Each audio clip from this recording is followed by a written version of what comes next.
Okay, let's get into it. Welcome everybody. Once again, my name is Michael Merrington, General Manager of Index. So today we're going back in edition on 60079-15 EXNs. Why? It's a very big standard and there has been very big changes. So we're trying to give a bit of history as to how things have changed or why they've changed. One? Okay, very good. Okay, so some of the things are still red and highlighted in here. This is to show the difference of what's been going on between the standards. So what's in red here is actually was in edition 4 and then was taken out in edition 5. So non-sparking, once again. No arcs, no sparks, no hot points, okay? Enclosed break, an internal explosion, which may occur internally without suffering damage, without communicating, meaning without allowing the internal explosion to the external, to spread to the external atmosphere. So it's like EXD. Now, EXNL is not found in this edition. It's found in edition 3. So before 2011, EXNL was still used. But unfortunately, the IEC, IECX standards allows up to 1 edition back. So up until December 2017, people could still technically manufacture EXNL for IECX use, but for ATEX use, they could not. So EXNL is a lower form of protection than intrinsically safe. Actually, what it is EXIC, 0 faults allowed. So it's feeding a circuit. The barrier obviously would have to be inside of a substation or within a junction box, feeding a specific cable, energy limiting cable, going to an energy limiting device. So some of you will see this before. I believe everybody was already signed up for this course before. So once again, order of precedence, VX documents, certificates, manufacturers IOMs, standards. Let's go to the next screen. Once again, I believe everybody knows all about this. IECX, nice and easy to find from the website. Just type it in. ATEX, much more difficult. Once again, ATEX considerations. Zone 2, Category 3, manufacturer self-certified. Less trust. Has everybody attended the previous presentation? I believe everybody has. So I want to make sure that I'm not skipping ahead too quickly for that one person that may have not attended in the morning. Is everybody okay with this?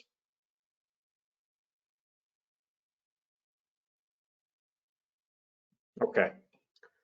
So you guys have seen this before. The major changes. Well, this one brought in a lot of changes. Edition 4, 2011, brought in a lot of changes for motors, evaluations of motors, protection techniques for N, spacing requirements for voltages of over 10 kV, and once again, motors and stators. So right now, this standard, these two still do not exist. These were removed from edition 3. So what are we mainly looking at? EXNA, once again, arc spark proof, no arcs, no sparks, no hot surfaces. NC is not flammable. It's containment and extinguishing of the flame. NL, energy limiting. So the heart of the standard really changes. 4.2, in normal operation and in certain regular expected occurrences specified by the standard, this equipment shall not produce an operational arc or spark unless that arc or spark is prevented from causing ignition surrounding the hazardous atmosphere as described in clause 16 and 20 of this edition of the standard.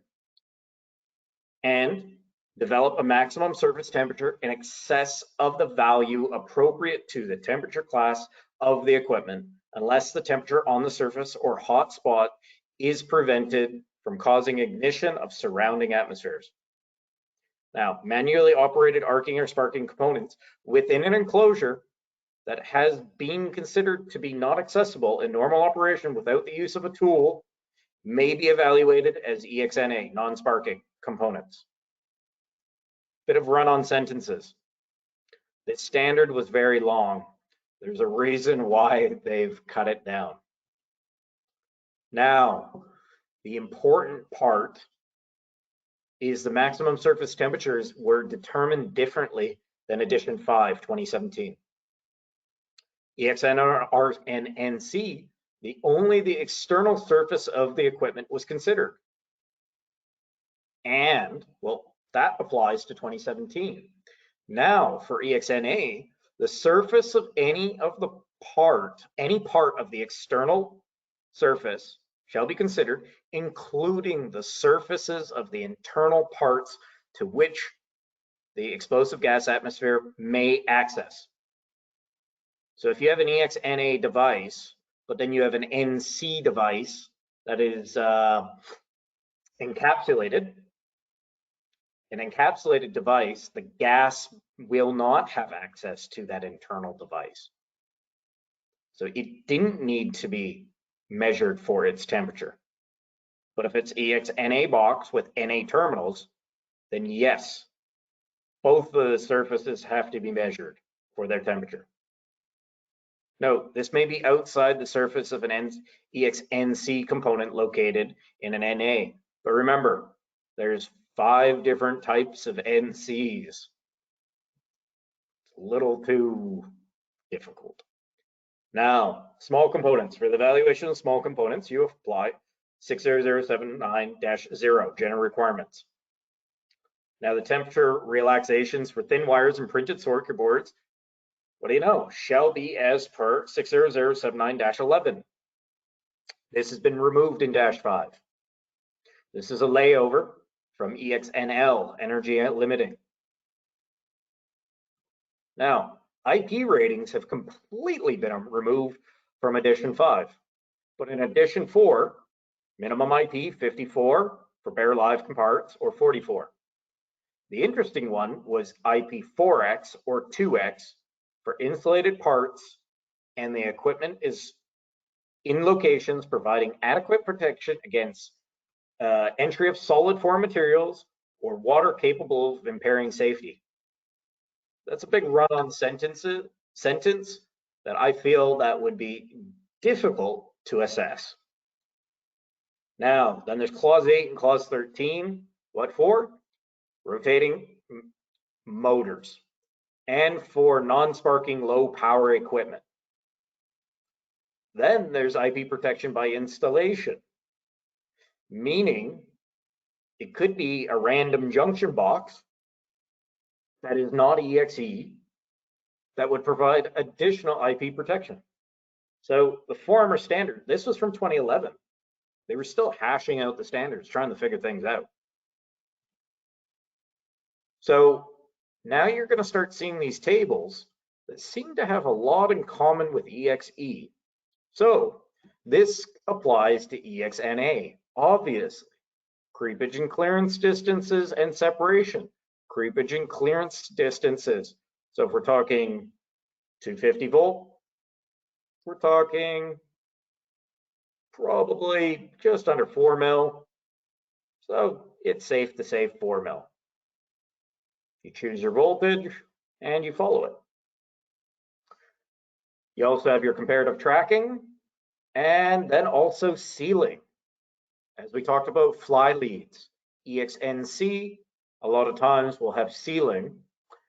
Well, between there, they also have to have creepage and clearance distances. But for these ones, anything that's above 750 volts VAC, well, there's your minimum degrees of separation. All this has been removed from the standard because NA has become NC. But these are exact copy and paste from 60079-7.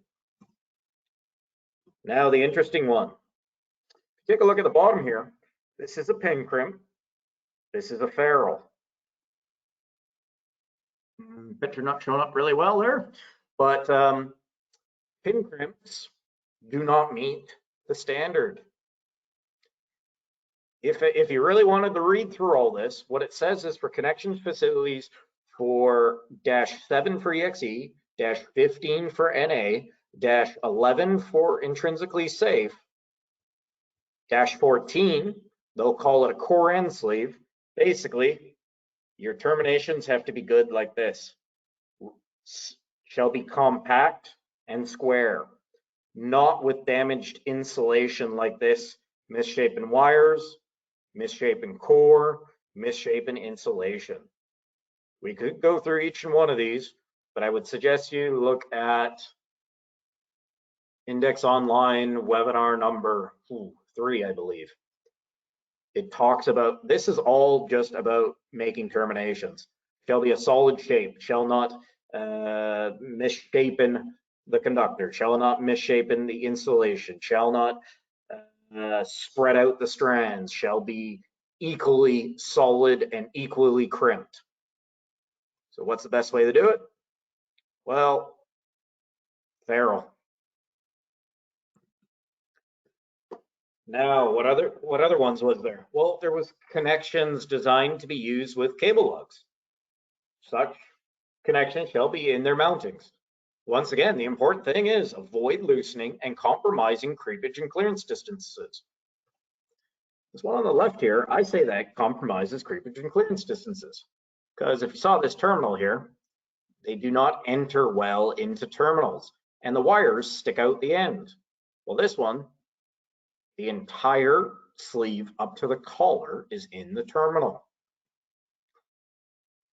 Now, connections using permanent arrangements. This is when they're talking about tails. So if you have a tail, you're probably going to need another junction box of another EX protection technique to finish off that one. Then there is also factory connections. It goes on forever. When we go into motors, you'll find that all these are directly from what you would find in the EXE standard, just a few differences. So what does it talk about? IP ratings, glands, dividing boxes, connection facilities, radial air gap. It goes on forever. Another consideration for non-sparking was fuses and fuse assemblies. Well, it's the exact same as EXE, okay? Temperature consideration, make sure it's mounted correctly. Fuse enclosure. You could have a tiny little EXNA fuse enclosure. And when you replace the fuse, it has to be like for like. What about sockets and plugs? Well, it's exactly the same as EXE. IP ratings, that was important. External connections, using the correct reducers, adapters, glands. You shall not use an adapter or reducer with a plug. You shall not use more. You can use multiple adapters or reducers. Perhaps read in the standard about that one. This one was way too big. Luminaires. What do we have?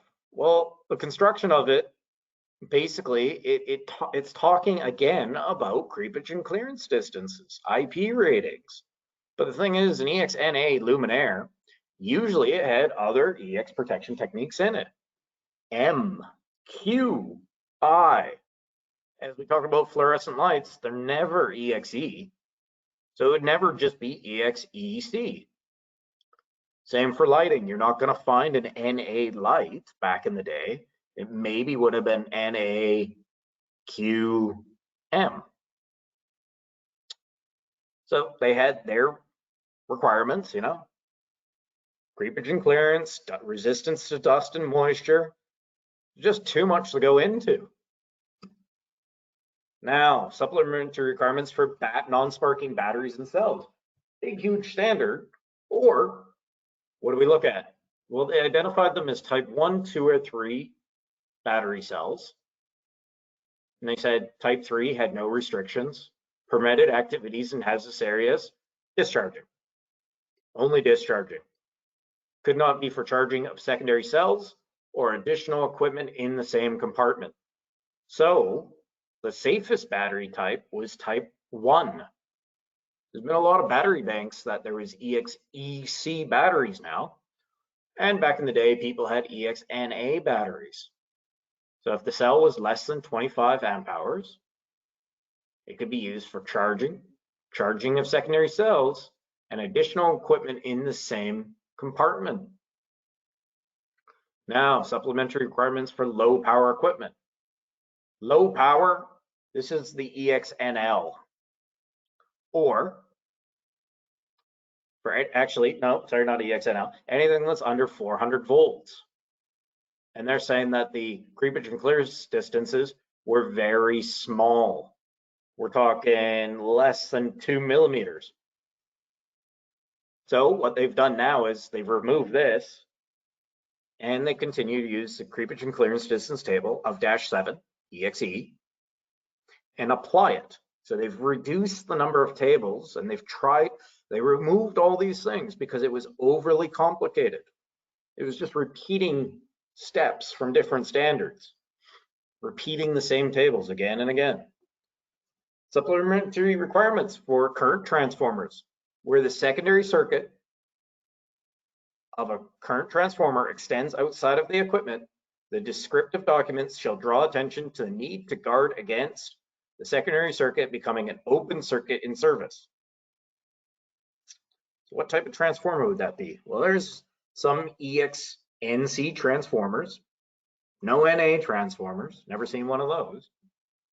Now, other non-sparking electrical equipment. If it's not mentioned through clause 8 to 14, it shall meet the requirements of clause 4 to 9 together with any relevant clauses of 8 to 14. That is bloody confusing.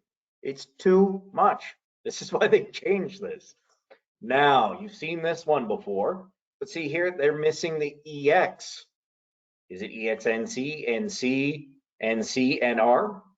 The former versions of the standards were not the easiest to work with. They've made things better. So what's changed? Well, this enclosed break is still here. And as I explained, that one becomes DC. What's the difference?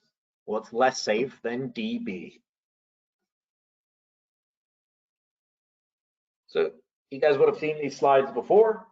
So now, if we're talking about EXNL, the whole difference between this would be, okay, if this was EXNL, if it was an ATEX, it would have only been from before 2011 or an existing facility. If it's IECX, there could have been EXNL still being installed up until December of 2017. So you had NL instruments at the end, you had NL barriers or repeaters, but that NL barrier repeater was EXNA. So the NL device, but NA exterior shell on it, so its terminals had to go in an NA box, and the cables fed out to an NL device. This is more difficult than it needs to be. So back to NA. Back in the day when NA was just used, NA wasn't bad. It was easy. But there was so many NA techs, manufacturers self-certified. So the NA motor, now EC, NA was good. What do you got to use for a gland? D, E, whatever you could find. It was good to go. Same thing for in the terminal boxes. Every component within an EXNA device had to have NA components. So if, let's say, this type of terminal was to be mounted inside this NA or a terminal was to be mounted inside the motor, well, then it would have to be an NA rated terminal.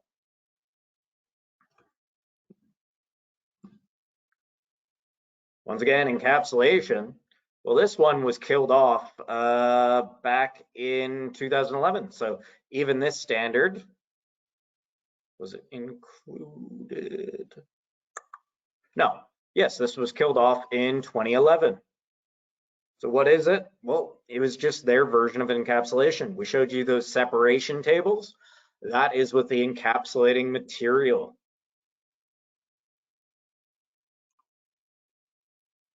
Once again, they had dielectric strength testing, same as before. So once again, here's that other installation.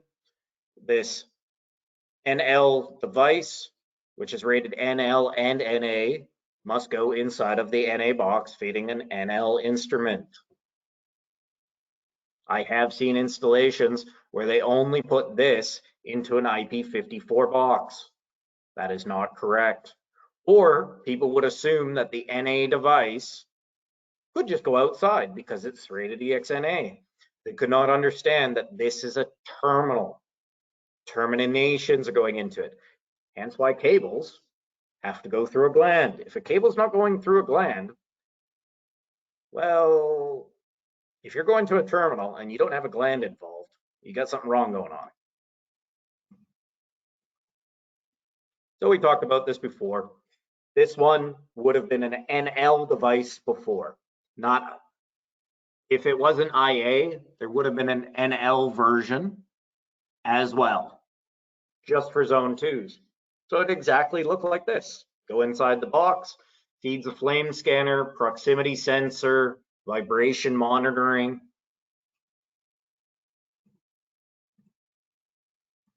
Same thing, we've been through these ones. But, okay, what's changed? Well, the things that are in the red are as edition 4, what we're talking about.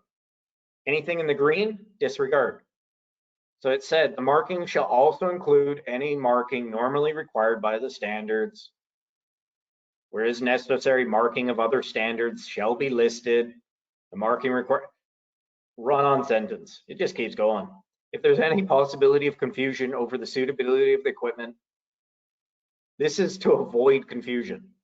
So the run-on sentence was to avoid confusion. I gotta disagree with their saying there.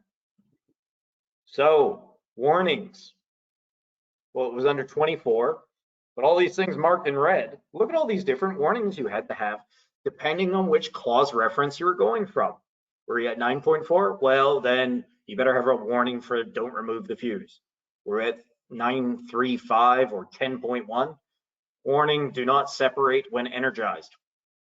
I would guess that would be maybe EXNL or something left over. 12.528, separate only in hazardous areas. 24.2, do not charge in hazardous area.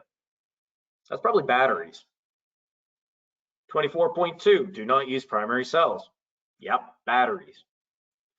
20.2.722, do not open, maintain, or service, da, da, da. Hey, what do you know? That's exactly as the, almost exactly as the line below. They moved everything around. I have the red line version of this standard. It is a monstrosity trying to find your way around these standards. So if you're comparing edition 4 and 5, if you don't have 5, you're missing a lot. And if you don't have the red line version, you're missing even more. Because, well, documentation under edition 4 to 2011, information on reduced creepage ingress protection for components shall be listed. The degree of protection when it is provided by the installation. Things were much more difficult back in the day. The basis of compliance of rotating machinery to IEC 60034, including its duty cycle. For motors with a duty cycle of S3 to S10, it's too much. Radial air gap. Information concerning the basis of compliance of luminaires to the relevant subclauses. Information where external transient lighting may are to be provided for non-sparking low power equipment. Information of replacement frequency of gaskets. Okay, that's just been moved down to here because it's a different clause number. I think you guys can get that this was much more difficult. Now, instructions, well, back in the day, it was nice and easy. Just follow the instructions of 60079-0. But in the new standard, they made it much easier. And all those other considerations, such as glands and gaskets and relamping luminaires, having to replace the gasket, they put them under the instructions section and we're done with it. So it seems like the standard got away from all the engineers who were creating it back in the mid 2000s, 2011, and things were really difficult. So the reason that they've cut back on this standard is it was one of the most confusing standards. But manufacturers love this standard, specifically in ATEX, because manufacturers self-certified. It's cheap to make, you sell it, you don't. People sometimes have the view, I don't care, I sold it. I never heard anything bad, nothing has gone wrong. That's what they say.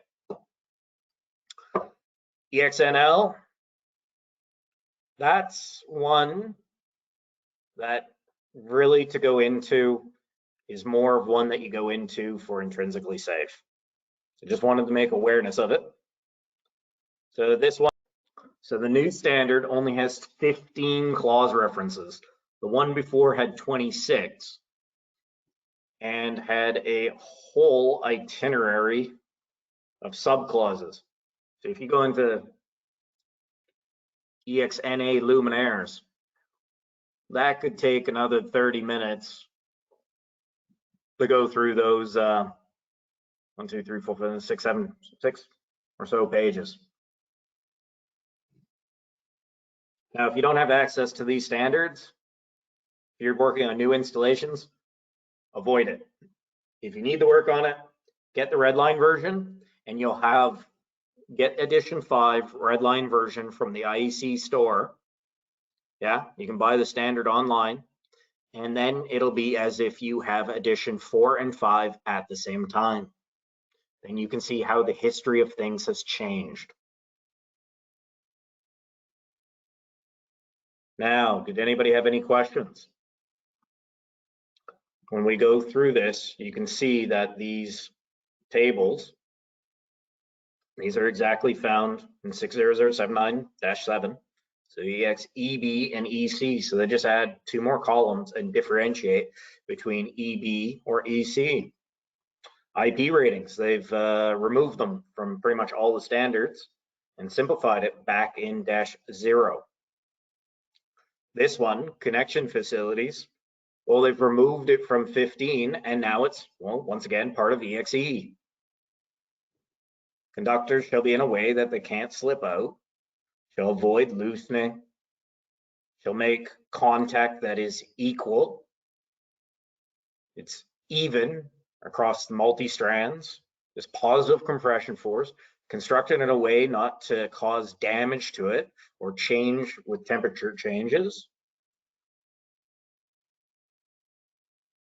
Not specified to accommodate more than 1 conductor unless specifically designed. Be intended where if for stranded conductors, employ a means to protect the conductors and distribute the contact force evenly. That doesn't look even to me, that looks oval. That looks much more even. For screw connections, a torque value given by the manufacturer. Unfortunately, 99.9% of people do not use torque screwdrivers. But look what it says down here. Special precautions against vibration, mechanical shock to be considered. Against electrolytic control, corrosion.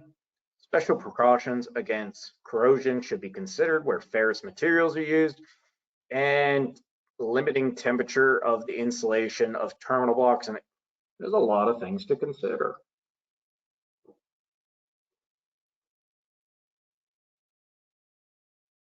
Okay, 30 more seconds and we'll close up. I don't think we have too many questions from people. The hope was for this presentation to maybe get some people from North America, but I still think the time doesn't work out too well for everybody. But it did allow for perhaps going back in time on the standard, and I hope you guys appreciate it.